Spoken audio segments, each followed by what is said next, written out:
Oui, alors par rapport aux problèmes concernant les animateurs, dont au niveau du syndicat nous avons la responsabilité, le problème est toujours entier, hein, et le problème va en crescendo. Ça veut dire que ce que nous négocions, ce que nous avons négocié en novembre, en février et même en mars, se retrouve encore multiplié par 20 au mois de juin. La dernière négociation que nous avons pu faire, c'était au mois d'avril, au niveau de la caisse d'école, et la négociation tournait sur 3 points. La prime de bruit, le salaire des animateurs et les nouveaux rythmes scolaires. 3 éléments où nous avons été plus ou moins avant-gardistes par rapport à la mise en place officielle qui va aller au niveau de la ville pour la rentrée 2014. Ça veut dire qu'on a déjà encore anticipé. Mais le problème de 2014, c'est autre chose. Le problème qui existe actuellement, c'est le problème de la prime de bruit des animateurs. Nous sommes battus à l'époque pour avoir cette prime. Cette prime était versée parce qu'il faut bien se rappeler que quand la prime de bruit a été votée par le gouvernement, par décret, c'était pour lutter contre, enfin, pour permettre aux agents d'avoir une prime parce que le bruit dans les écoles, c'est l'enfer. Surtout à l'heure de la restauration. Quand cette prime est arrivée en Martinique, au niveau de la collectivité, il n'était pas question que les animateurs vacataires, non fonctionnaires, non titulaires ne bénéficient de ça, alors qu'ils sont avec les enfants pratiquement à longueur de journée. Il a fallu négocier, leur dire que si un titulaire, un fonctionnaire, bénéficie de la prime de bruit, celui qui n'est pas fonctionnaire, celui qui est vacataire, qui est précaire, n'a pas droit parce que pourquoi? Alors, c'est pas la même dose de bruit. Ousani, ou quand manger plein boudon, ça qui va dire, alors là, il a fallu. Et ça s'est réglé en moins deux, et puis il y a eu un rappel rétroactif. Aujourd'hui, avec l'appel d'offres qu'il y a eu au niveau de la mairie de Fort-de-France envers les associations, c'est le bordel. Sur 20 associations, il y avait 10 associations, même pas. Il y avait 14 associations qui font l'effort de payer la prime de bruit. Et vous avez 16 autres qui ne paient pas.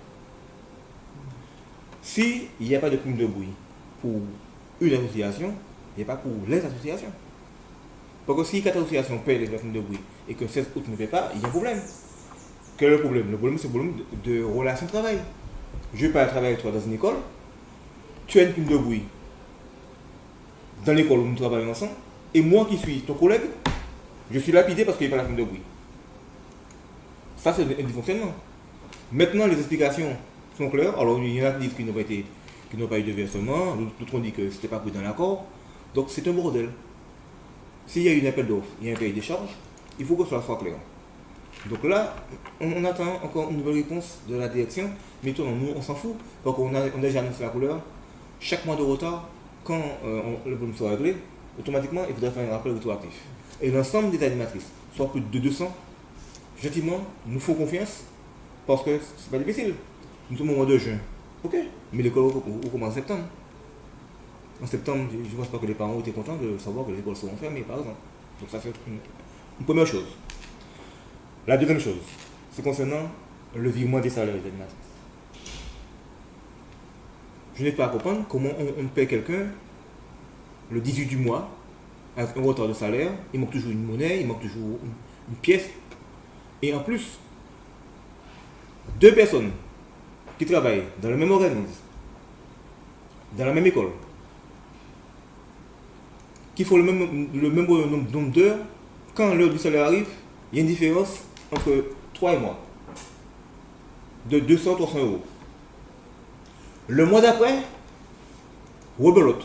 Ce coup-ci, c'est 3 qui a la totale et moi qui me retrouve avec moi.